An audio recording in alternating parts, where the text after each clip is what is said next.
நீளம் 18 மீட்டர் அகலம் மற்றும் 16 மீட்டர் உயரம் உள்ள ஒரு அறையினுள் வைக்க முடிந்த மிகப்பெரிய கம்பியின் நீளம். ஓகேவா? நீளம், அகலம், உயரம். ஓகே, நீளம், அகலம், உயரம் எங்க வரும் எனக்கு? கன செவ்வகம். அப்ப அறையினுள் வைக்க முடிந்த மிகப்பெரிய கம்பியின் நீளம்ங்கிறது என்ன கண்டுபிடிக்கணும்? மூலை விட்டம் கண்டுபிடிக்கணும். அப்ப மூலை விட்டம் எப்படி கண்டுபிடிக்கணும்னா ரூட் ஆஃப் நீளம் ஸ்கொயர், அகலம் ஸ்கொயர், உயரம் ஸ்கொயர். ஓகேங்களா? அப்ப ரூட் ஆஃப் நீளம் எவ்வளோ? 24 ஸ்கொயர் பிளஸ் அகலம் 18 ஸ்கொயர், உயரம் 16 ஸ்கொயர். ஓகே, இப்ப 24 ஸ்கொயர் எவ்வளோ? 576, 18 ஸ்கொயர் 324, 16 ஸ்கொயர் 256.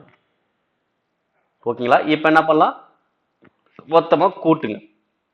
கூட்டினா எவ்வளவு வரும் பாருங்க. எவ்வளவு வரும்?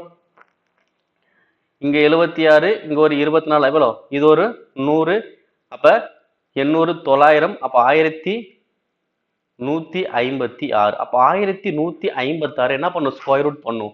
1156 ஸ்கொயர் பண்ணாலும் வரும் 34 வரும். அப்ப ஆன்சர் எது கரெக்ட்? Answer option C. ஓகேங்களா?